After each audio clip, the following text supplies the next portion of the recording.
নমস্কার, আমি অমরেশ চক্রবর্তী। আজ পড়ছি শ্রী শীর্ষেন্দু মুখোপাধ্যায়ের অদ্ভুতুরের খণ্ড ৮। নন্দলাল বাবু দুপুরে খাওয়া দাওয়ার পর ঘরে বসে বিমর্ষ মুখে আকাশ পাতাল ভাবছিলেন। ভুবনবাবু তাকে কবিতা লেখার আদেশ দিয়েছেন। বাবার হুকুম অমান্য করার সাধ্য এ বাড়িতে কারণ নেই। কিন্তু কথা হলো, কবিতার সঙ্গে নন্দলাল বাবুর কোনো সম্পর্কই নেই। ভূত প্রেত, সাধন ভজন, হোমিওপ্যাথি, কবিরাজি ইত্যাদি হলেও না হয় কথা ছিল, কিন্তু কবিতার লাইনে যে তিনি কিছুই জানেন না। কবিতা লিখতে হবে ভাবলেই তার হাত পা শরীরের মধ্যে ঢুকে যেতে চাইছে। ম্যালেরিয়ার মতো একটা কাঁপুনিও উঠছে আর মেরুদণ্ড বেয়ে শিরশির করে কি যেন নেমে যাচ্ছে। কবিতার চেয়ে বিজ্ঞান ঢের ভালো ছিল। আরও ভয়ের কথা, ভুবনবাবু কবিতা লিখতে শুরু করার আগেই সেই কবিতা কেনার জন্য কলকাতা থেকে 2 মূর্তিমান এসে হাজির হয়ে গেছে। শুধু তাই নয়, 2 লাইন কবিতা শুনে তারা 200 টাকা আগাম দিয়েছেন ভুবনবাবুকে। ফলে ভুবনবাবু রীতিমতো ক্ষেপে উঠেছেন। খাওয়ার পর নন্দলাল সবে ঘরে এসে বিশ্রাম করার উদ্যোগ করছিলেন, এমন সময় ভুবনবাবু এসে ঝড়ের বেগে ঘরে ঢুকে পড়লেন। কাণ্ডখানা দেখেছ? আগে না বাবা, 2 লাইন লিখতে না লিখতে 200 টাকা! যে আজ্ঞে, এ তো খুব ভালো কথা। ভালো কথা? শুধু ভালো কথা বলে হাত গুটিয়ে বসে থাকলেই হবে? ব্যাপারটা তলিয়ে দেখতে চাইছো না কেন বলো তো? 2 লাইন লিখেই যদি 200 টাকা হাতে আসে, তাহলে হাজার হাজার লাইন লিখলে কত আসতে থাকবে তার হিসেবটা মাথায় খেলছে না? নন্দলাল বাবু মাথা চুলকে বললেন, আগে তা বটে। ভুবনবাবু অত্যন্ত উত্তেজিতভাবে পায়চারি করতে করতে বললেন, ধরো দিনে যদি তুমি 1000 লাইনও লিখে ফেলতে পারো, তাহলে কত টাকা দাঁড়াচ্ছে বলো তো? নন্দলাল বাবু সতর্কভাবে একটু কেশে নিয়ে বললেন, আগে আমি কিন্তু শুনেছিলুম যে ওরা 2 লাইনের জন্য 200 টাকা হিসেব দিচ্ছেন না, ওরা কবিতা পিছু 200 টাকা দেবেন। তা সে কবিতা 1000 লাইনেরও হতে পারে। ভুবনবাবু এবার মাথা চুলকালেন। তারপর বিরস মুখে বললেন, তাই তো। তাই বা মন্দ কি? ধরো যদি আমরা ছোট ছোট কবিতাই লিখি, এই 5-7 লাইনের, আর দিনে যদি ওরকম গোটা 20-25 লিখে ফেলা যায়, তাহলে কত হচ্ছে? আগে খারাপ নয়। 20টা কবিতায় 4000 আর 25টা হলে পুরো 5। আর 3 জনে মিলে যদি লিখি, বাড়ির মেয়েরাও যদি কাজকর্মের ফাঁকে ফাঁকে কয়েকটা করে লিখে ফেলতে পারে, আর বাচ্চারাও যদি একটু আধটু শুরু করে দেয়, তাহলে তো প্রতিদিনই আমাদের 20-25 হাজার টাকা করে রোজগার দাঁড়িয়ে যাচ্ছে গো। আগে অত কবিতা ছাপবার জায়গা হবে কি? খুব হবে, খুব হবে। ওরা তো কবিতার জন্য মুখিয়ে বসে আছে, ফেলো করি মাখো তেল। বিপন্ন মুখে নন্দলাল বলে ফেললেন, কিন্তু বাবা বলছিলাম কি, আপনার মধ্যে যে প্রতিভাটা আছে, তা কি আর আমাদের মধ্যে পাওয়া যাবে? ভুবনবাবু এবার মৃদু হেসে বললেন, সে অবশ্য ঠিক কথা। উনিও বলছিলেন বটে, আমার মধ্যে নাকি একটা কবিতার সমুদ্র রয়েছে। তা তোমাদের মধ্যে সমুদ্র না থাক, পুকুর টুকুর তো থাকতেই পারে। আর বসে বসে বাড়ির অন্ন ধ্বংস করার চেয়ে একটা কাজের মতো কাজ করা তো অনেক ভালো নাকি? আজ থেকেই লেগে পড়ো। কাল সকালের মধ্যে অন্তত 5খানা কবিতা আমার হাতে জমা দেওয়া চাই চাই।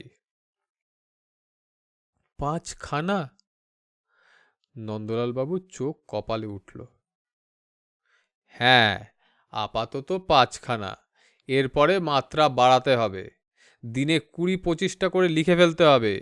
কবিতাই হবে আমাদের ফ্যামিলি বিজনেস। নন্দলাল আতঙ্কিত গলায় বললেন, বিজনেস? হাতে হাত ঘষতে ঘষতে ভুবনবাবু আহ্লাদের গলায় বললেন, কিছু ভেবো না। কবিতা লেখাটা প্রথমে আমারও শক্ত মনে হয়েছিল, কিন্তু হাত দিয়েই বুঝলুম একেবারে সোজা কাজ। যা লিখি তাই কবিতা হয়ে যাচ্ছে। আপনার কথা তো আলাদা। তোমার মধ্যেও যে কালিদাস লুকিয়ে নেই তা কি করে বুঝলে? হয়তো লুকিয়ে আছে, লুকিয়ে থেকে হয়তো টুকি দিয়ে যাচ্ছে, তুমি শুনতে পাচ্ছ না। সেই কালিদাসকে খুঁজে বের করো হে, তারপর সব ফর্সা। জলবৎ তরলং। আর কালিদাস যদি না থাকে? কালিদাস না থাকলে অন্য কেউ আছে। ঘাবড়াচ্ছ কেন? ব্যাটাকে আগে খুঁজে বের করো, তারপর সে কে তা বোঝা যাবে। যে আজ্ঞে, বলে নন্দলাল চুপ করে গেলেন। ভুবনবাবু চারদিকে চেয়ে ঘরখানা দেখে নাক ছিটকে বললেন, এটা ঠিক কবির ঘর বলে মনে হচ্ছে না, বড্ড ন্যাড়া ন্যাড়া। ফুলদানিতে কিছু ফুল রাখলেও তো পারো, ওতে খানিকটা ভাব আসে। আর একখানা ইজি চেয়ার, একখানা গ্রামাফোন রাখলেও বেশ হয়, গান শুনলেও ভাবটা বাসে। কিছু কবিতার বই বালিশের পাশে নিয়েই শোবে, খাতা কলম সব সময় রেডি রাখবে। যে আজ্ঞে, তাহলে ওই কথাই রইল। হ্যাঁ, আজ থেকে আদা জল খেয়ে লেগে যাও। আলসেমিকে প্রশ্রয় দেবে না। টাইম ইজ মানি, মনে রাখবে। ভুবনবাবু ব্যস্ত সমস্ত হয়ে চলে গেলেন। তার দম ফেলার সময় নেই। ওদিকে নন্দবাবু অতিশয় বেজার মুখ করে শুয়ে শুয়ে নিজের ভাগ্যকে যখন ধিক্কার দিচ্ছিলেন, তখন হঠাৎ দরজার বাইরে থেকে ভারী অমায়িক গলায় কে যেন বলে উঠল, আসতে পারি? নন্দবাবু উঠে বসলেন। আসুন। যে লোকটি ঘরে ঢুকল তার মাথাটি ন্যাড়া, মস্ত গোঁফ, গলায় কণ্ঠি, কপালে তিলক, তবে পরনের জামা কাপড় একটু বিপর্যস্ত। নন্দবাবু বললেন, কাকে চান? আগে আপনিই তো নন্দবাবু। আগে হ্যাঁ, আপনার নাম শুনেই এলুম। বলছিলাম কি, কবিতা লেখা অতি যাচ্ছে তাই কাজ। সে তো বটেই, কবিতা লেখা বেশ শক্তও বটে। হ্যাঁ, কিন্তু আপনার তো কবিতা না লিখলেই নয়। আপনি জানলেন কি করে? সবাই বলা বলি করছে কি না, তবে উপায় একটা আছে। নন্দলাল বাবু এবার টান হয়ে বসে বললেন, কি উপায়? আমি কবিতা সাপ্লায়ার। তার মানে? যত কবিতা চাই আমি আপনাকে দেব, ঘাবড়াবেন না। বটে? নন্দবাবু যেন মরুভূমিতে মরুদ্যান খুঁজে পেলেন। রেটও কম, কবিতা পিছু 100 টাকা করে। আগাম পেলে বিকেলের মধ্যেই 5খানা কবিতা হাতে পৌঁছে দেব। ন্যাড়া মাথা, গোফওয়ালা, কণ্ঠি ও তিলকধারী লোকটিকে মোটেই কবি বলে মনে হয় না নন্দবাবুর। অথচ বলছে বিকেলের মধ্যেই নাকি 5খানা কবিতা দিয়ে যাবে। যদি তাই হয় তাহলে এও তো কবিতা লিখেই বড়লোক হয়ে যেতে পারত। নন্দবাবু একটু সন্দেহের গলায় জিজ্ঞেস করলেন, কবিতা লেখা যখন আপনার কাছে এতই সহজ কাজ, তখন নিজের নামে ছাপান না কেন? তাতে টাকাও বেশি, নামটাও ছড়ায়। লোকটা ভারী লাজুক হাসি হেসে বলল, কি যে বলেন, আমার নাম শুনলে ওরা আর আমার কবিতা ছোবেনও না। কেন? আপনার নামটা কি খারাপ? লোকটা জিভ কেটে বলল, আগে না, বাপ পিতেমার দেওয়ার নাম, তার আবার খারাপ ভালো কি? কানা ছেলের নাম পদ্মলোচন হলেও ক্ষতি নেই। আসলে আমার একটু বদনাম আছে কি না। কিরকম বদনাম? একটু মাথা চুলকে নিয়ে লোকটা লাজুক হাসি হেসে বলল, ঠিক বদনামও বলা চলে না জানেন মশাই। আসলে আমি কবিতা লিখলে অন্য সব কবির কবিতা কেউ আর পড়তে চায় না। পাঠকদের গোছা গোছা চিঠি আসে যদি এক সংখ্যায় আমি না লিখি। তাই সব কবি এক কাট্টা হয়ে যুক্তি করে সম্পাদকদের ধরে পড়ল, ওর কবিতা ছাপা যদি বন্ধ না করেন তবে কুরুক্ষেত্র হয়ে যাবে। সম্পাদকরা ভয় পেয়ে গেলেন। তারপর থেকেই বুঝলেন কি না, সম্পাদকরা আর আমার নাম অবধি শুনতে চান না। তা আপনার নামটা কি বাপু? সেটা নাইবা শুনলেন, পৈতৃক নামটা আমি একরকম ভুলেই গেছি, ব্যবহার করি না কি না।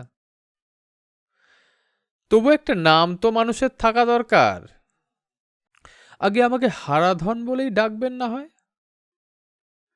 বেশ তো, তা হারাধন বাবু, আপনার রেটটা কিন্তু বড্ড বেশি। কবিতা পিছু 100 টাকা করে দিলে আমার থাকবে কি বলুন? লোকটা ফের লাজুক ভঙ্গিতে ঘাড় চুলকে বলল, দুলালবাবু যে রেট কমালে ভারী রাগ করেন। নন্দবাবু অবাক হয়ে বললেন, দুলালবাবুটা আবার কে?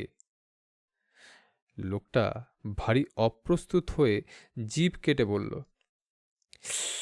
নামটা ফস করে মুখ দিয়ে বেরিয়ে গেছে, ওটা ধরবেন না। কিন্তু দুলালবাবু নামটা যে চেনা চেনা ঠেকছে হে।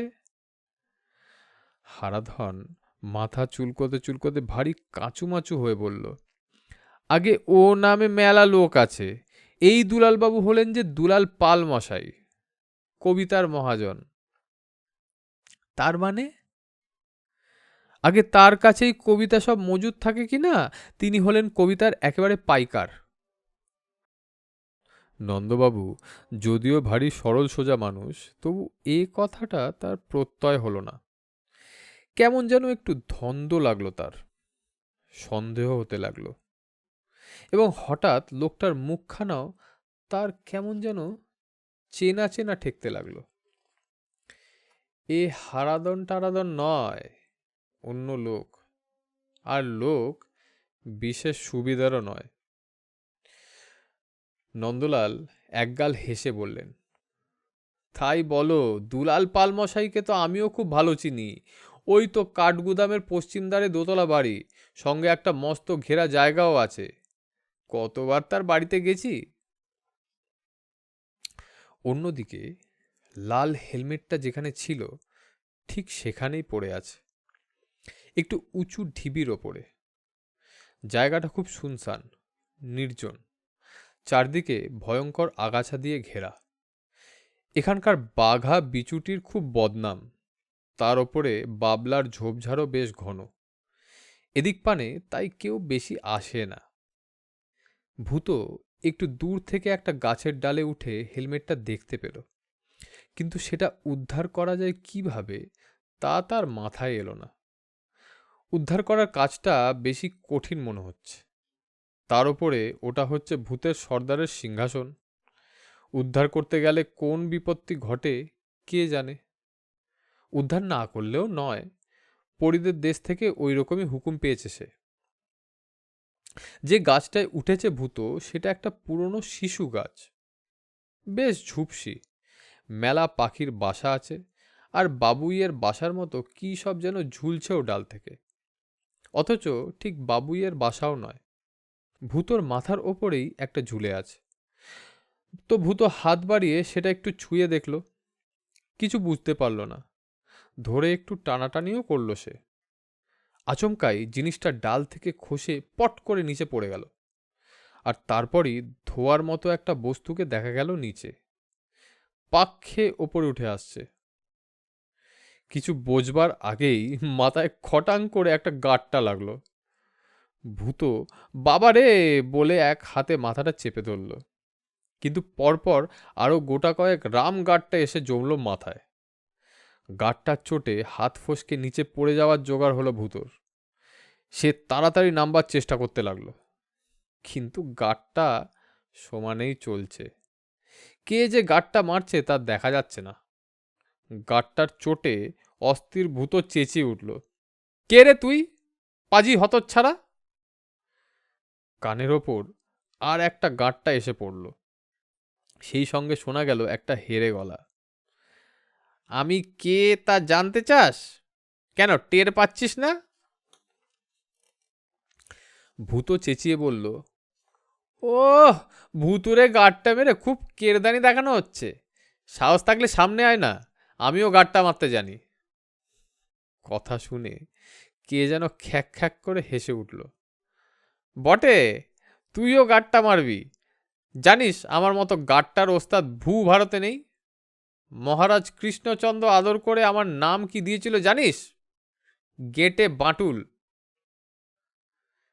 ভূত বলল, ও, তুমি তাহলে পুরনো ভূত। মহারাজ কৃষ্ণচন্দ্র তো আর আজকের লোক নন।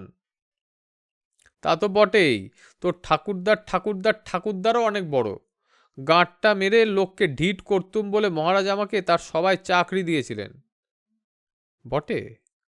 বটেই রে, তবে কিনা লোকে ভরতচন্দ্র আর গোপাল ভাঁড়ের কথাই জানে, আমাকে কেউ ভারী চেনে না। গাঁটটা থেমেছে। ভূত মাথায় হাত বোলাতে বোলাতে বলল, তুমি গোপাল ভাঁড় আর ভরতচন্দ্রকে দেখেছ? দেখব না মানে? রোজ দুবেলা দেখা হতো, কত গল্প হতো, হাসি ঠাট্টা হতো। ভূত বলল, তোমার গাঁটটার বেশ জোর আছে, তা বলতেই হবে। তবে কি জানো বাটুলদা, তুমি যে এখানে আছো তা তো আমি জানতুম না।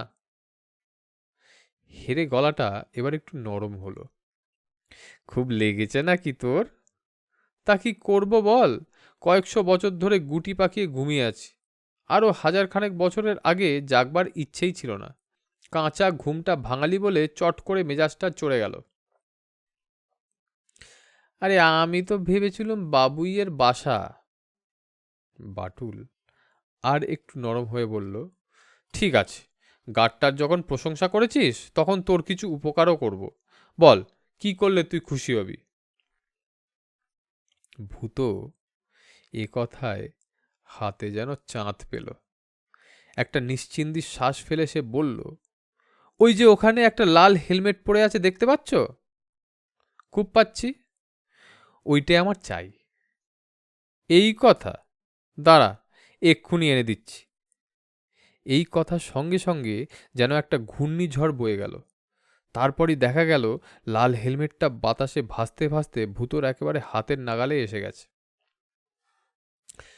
ভূত ইতিমধ্যেই মাটিতে নেমে দাঁড়িয়েছে। হেলমেটটা আঁকড়ে ধরে সে বলছে, বাটুলদা, বড্ড উপকার করলে আমার। বাঁটুল একটু গম্ভীর হয়ে বলল, হ্যাঁ রে ছোড়া, ওই হেলমেটটা তুই চাইলি কেন বলতো? জিনিসটা তো ভীষণ বিচ্ছিরি। ওটা কেউ মাথায় পড়ে নিলে যে আমার গাঁটটাতে কোনো কাজই হবে না আর, পেল্লায় শক্ত। ও, এসব বুঝি তোমার আমলে ছিল না? বাটুল গম্ভীর হয়ে বলল, থাকলে খুব খারাপ হতো, আমার আর গাঁটটার কারবার করে খেতে হতো না। ও, তুমি বুঝি গাঁটটা মেরে খেতে? তা খেতুম না, কৃষ্ণচন্দ্রের চাকরিতে ঢোকার আগে তো কত চোর জোচ্চোর ডাকাতকে গাঁটটা দিয়ে ঢিট করেছি। গায়ে খুব খাতির হয় তখন, বিনে পয়সায় কলাটা মূলোটা জুটত। তা তোদের আমলে সবাই কি ওই টুপি পরে বসে থাকে নাকি? না না, তোমার ভয় নেই। তোরও ভয় নেই। আমি তোকে আর গাঁটটা মারব না, ওটা পরে আসার দরকার নেই। যাই, আমি ঘুমোই গে। বাঁটুল ঘুমোতে যাওয়ার পর ভূত হেলমেটটা বগলে নিয়ে বাড়ির পথ ধরল। মনে হাজার চিন্তা। বাড়ি এসে হেলমেটটা লুকিয়ে রাখলো ঘরে। তারপর চারপাশে উকিঝুঁকি মেরে দেখে এলো দুলালবাবু পেল্লায় ভোজের পর নরম বিছানায় লেপ গায়ে ঘুমোচ্ছেন। তার সাগরেদ পাঁচু মোদককে দেখা যাচ্ছে না। দেখা যাওয়ার কথাও নয়, গাছের মগডাল থেকে নামতে তো সময় লাগবে। ভূত ঘরের দরজা বন্ধ করে তার কৌটোটা বের করল। শুনতে পাচ্ছ? কৌটোর ভিতর দিয়ে বহু দূরের এক জগৎ থেকে পরীদের গলা ভেসে এলো। কি চাও ভূত? আমি হেলমেটটা উদ্ধার করেছি। বেশ ভালো কাজ করেছ। এটা দিয়ে এখন আমি কি করব? এখন তোমাদের ওখানে কি দুপুর? হ্যাঁ, তবে শেষ দুপুর। তাহলে এখন নয়, রাত যখন গভীর হবে তখন হেলমেটের ভেতরে নীল বোতামটা টিপে দিও, তারপর ওটা পরে নিও মাথায়। তাহলে কি হবে? হেলমেটটা সামান্য জিনিস ভেবো না, ওটা হলো অতি মস্তিষ্ক। তোমার জানা নেই এমন অনেক কিছু তোমাকে জানিয়ে দেবে। ভূতের সর্দার এটাকে সিংহাসন বানিয়েছিল, তারা যদি এসে হেলমেট কেড়ে নিতে চায়? তাহলে হেলমেটের ভেতরকার সাদা বোতামটা টিপে রাখো। তাহলে কি হবে? হেলমেটের রং আর গন্ধ বদলে যাবে, ভূতেরা দেখলেও চিনতে পারবে না। আমাদের বাড়িতে দুটো লোক খারাপ মতলব নিয়ে ঢুকেছে, তাদের কি করব? হেলমেটই তোমাকে বুদ্ধি যোগাবে, তবে ওটা বেশি ব্যবহার করো না। কেন? সুপার ব্রেন যত বেশি ব্যবহার করবে তত তোমার নিজের মস্তিষ্ক নিস্তেজ হয়ে যাবে। ও বাবা, একবার দুবার ব্যবহার করলে ক্ষতি নেই, কিন্তু বেশি নয়। মানুষেরা কত যন্ত্র ব্যবহার করে। একবার দুবারের পর এটা নিয়ে কি করব? যেখান থেকে এনেছো আবার সেখানে ফিরিয়ে দিয়ে আসবে, ওটা ভূতের সিংহাসন হয়েই থাকুক। এটাকে পৃথিবীতে কে ফেলে গেল? সেটা জেনে তোমার লাভ নেই, যে ফেলে গেছে তার কোনো উদ্দেশ্য আছে। এরকম অনেক জিনিসই তারা পৃথিবীতে ফেলে রেখেছেন নানা জায়গায়। ওগুলো দিয়ে কি হবে? ওগুলো যদি কেউ কাজে লাগাতে পারে তো অনেক কাজ হবে, যে কাজে লাগাতে পারবে না তার হবে না। ওটাই তো মজা। তোমাদের নন্দবাবুও তো এই হেলমেটটা পেয়েছিলেন, কাজে লাগাতে পারেননি, ভূতের ভয়ে এটা ফেলে পালিয়ে গিয়েছিলেন। তাই নাকি? কিন্তু এরকম আর কি কি জিনিস আছে আর কোথায় আছে? বলে লাভ নেই। এই ধরো, আমেরিকার এক জঙ্গলে একটা গর্তের মধ্যে আছে একটা বল, হিমালয়ে আছে একটা পেন্সিল, প্রশান্ত মহাসাগরের তলায় আছে একটা বোতল, চীনে এক প্রাচীন ধ্বংসাবশেষের মধ্যে পোতা আছে একটা প্রদীপ, আরো কত কি। এসব দিয়ে কি কাজ হয়? বলটা আসলে শব্দধারক যন্ত্র, মহাকাশে যেখানে যত রকম শব্দ হচ্ছে সব ধরতে পারে। পেন্সিলটা আসলে একটা অফুরন্ত ব্যাটারি, নিউ ইয়র্কের মতো একটা বড় শহরকেও চিরকাল বিদ্যুৎ যোগাতে পারে। বোতলটা হলো একটা মহাকাশের ঢিল, ওটা তুমি ইচ্ছে করলে সৌরলোকে যে কোনো গ্রহে পাঠাতে পারো, ওটা সেখানে গিয়ে আবার তোমার কাছে ফিরে আসবে মাত্র কয়েক মিনিটে।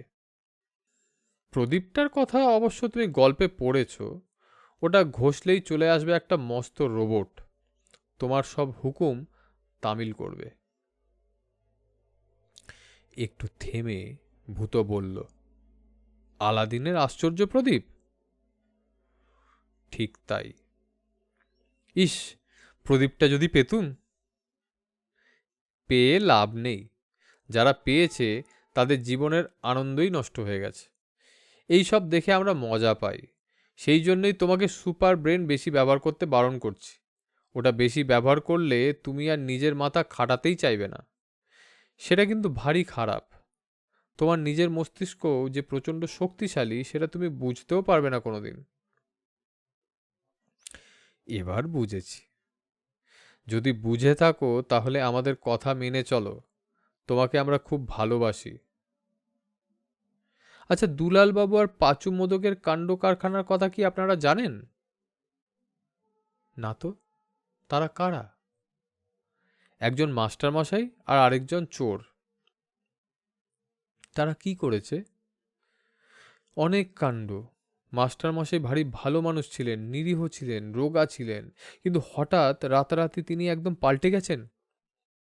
গায়ে ভীষণ জোর হয়েছে, চুরি করে বেড়াচ্ছেন, লোককে ঠকাচ্ছেন। ওটা কিছু নয়, ওটা কেমিক্যাল রিয়াকশন।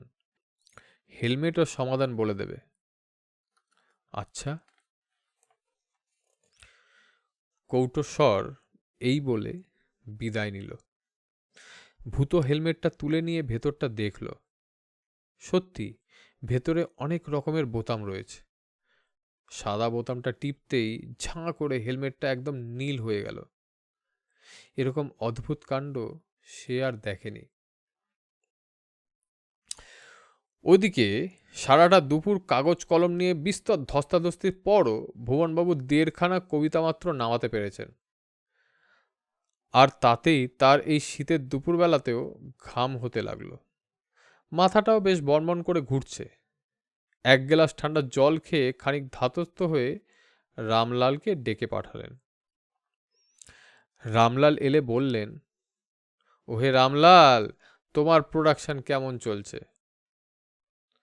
রামলাল মাথা চুলকাতে লাগলেন।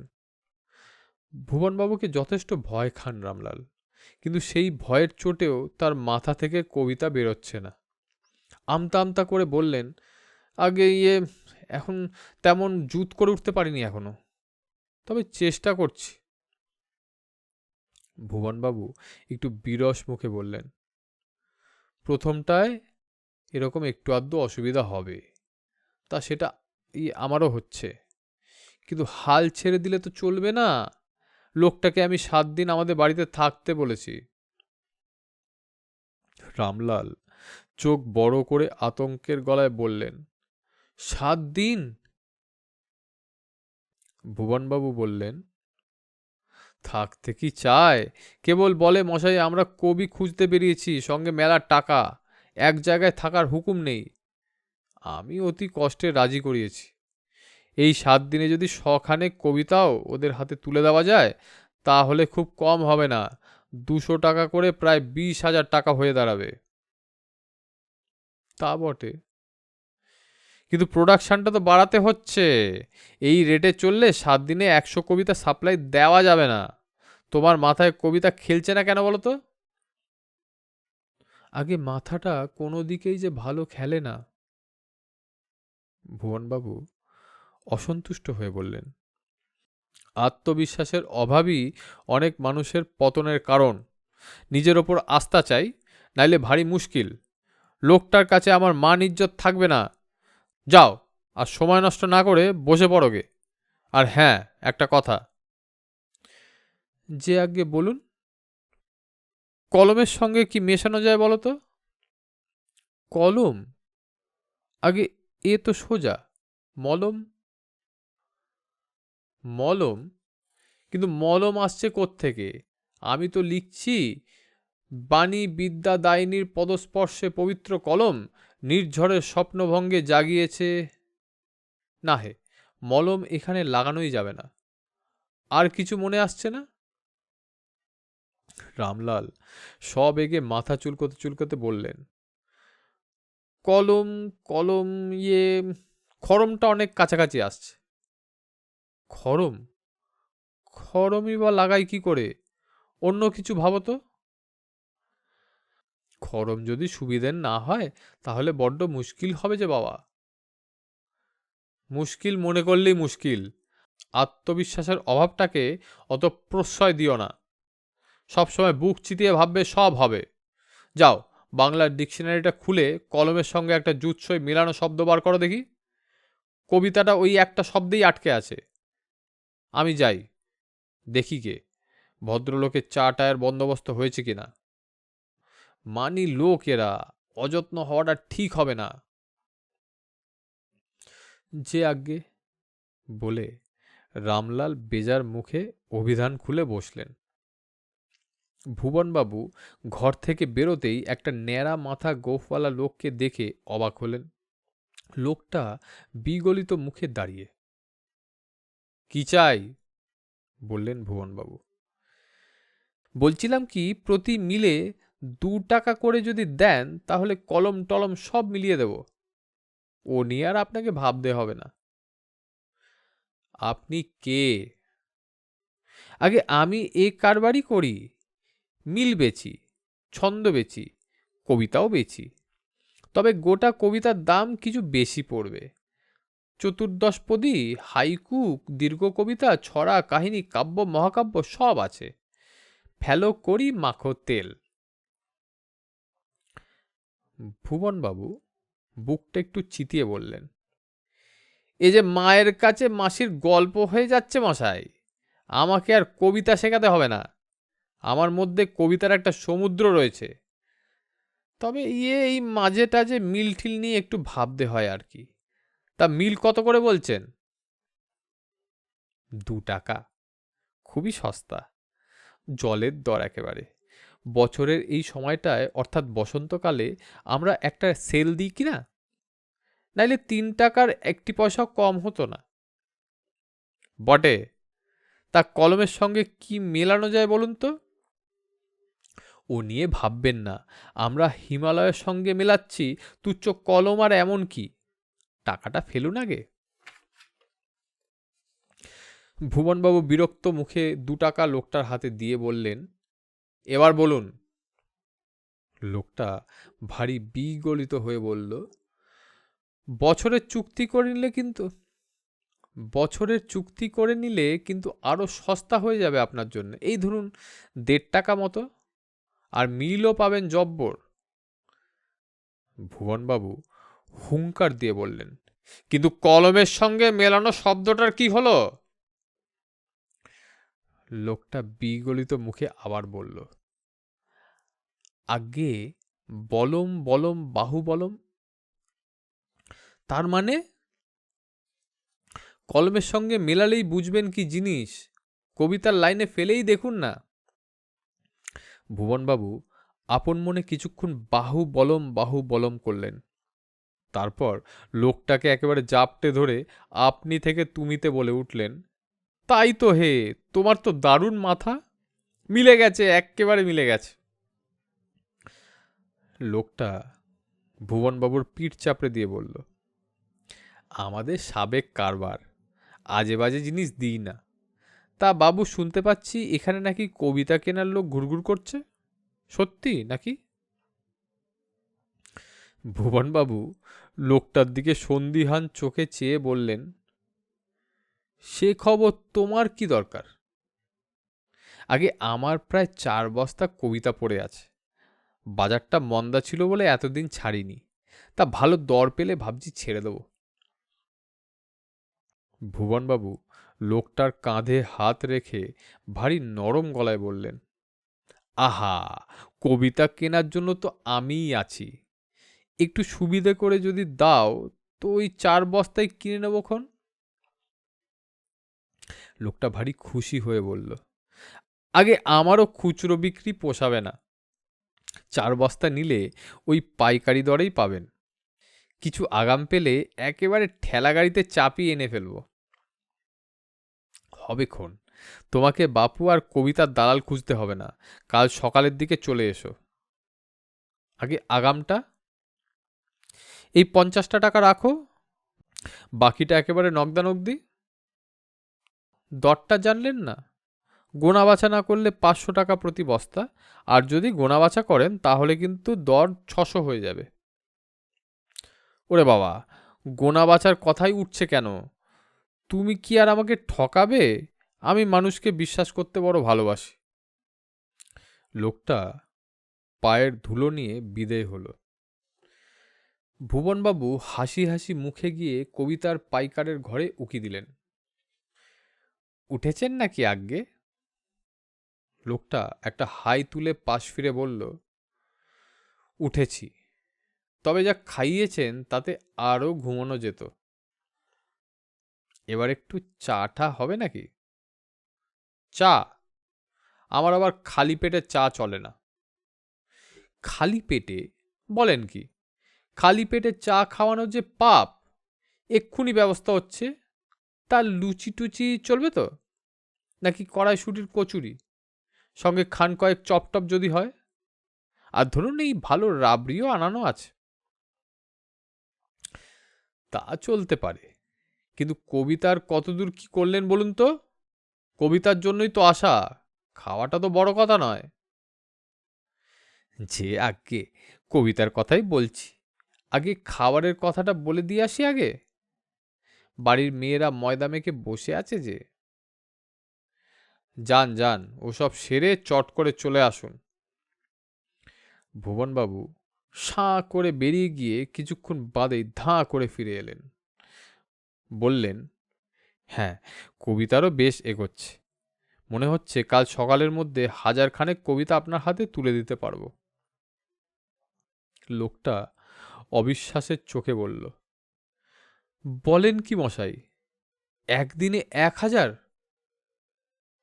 তার বেশিও হতে পারে। লোকটা মৃদু মৃদু মাথা নেড়ে বলল, আপনাকে তো মহাপুরুষ বলতে হয়। রবীন্দ্রনাথও পারতেন না এরকম। তা সে যাই হোক, কবিতা ফেললেই একেবারে নগদ টাকায় কিনে নিয়ে যাব, ভাববেন না।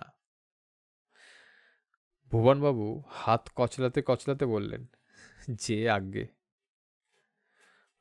লোকটা আর একটা হাই তুলে বলল, আপনাদের এ জায়গার বাতাসে কবিতার জীবাণু আছে মশাই।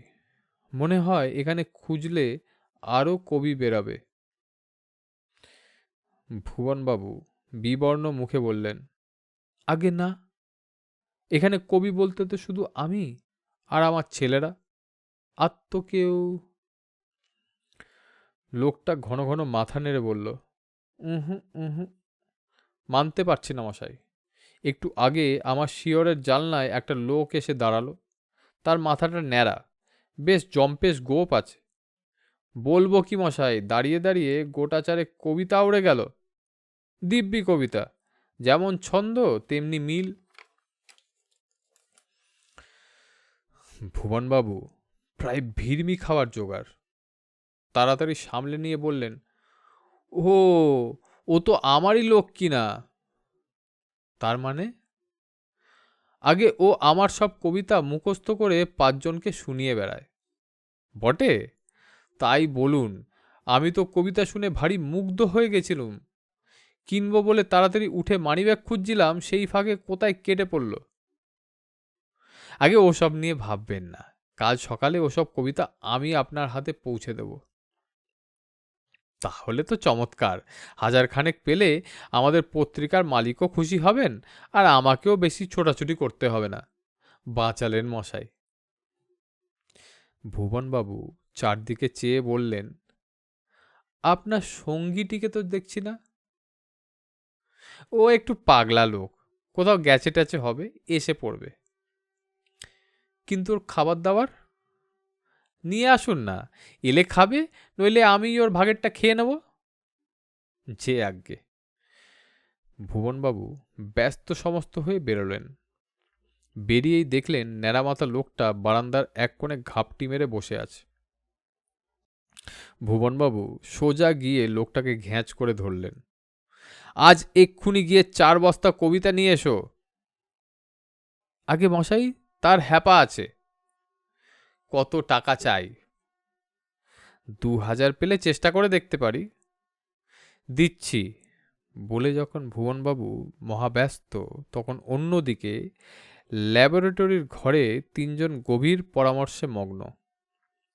3 জন হল ভূত, রামলাল আর নন্দলাল। এইখানেই অদ্ভুতুরের খণ্ড 8 শেষ। আগামী সপ্তাহে নিয়ে আসব শ্রী শীর্ষেন্দু মুখোপাধ্যায়ের অদ্ভুতুরের 9ম এবং অন্তিম খণ্ড। নমস্কার।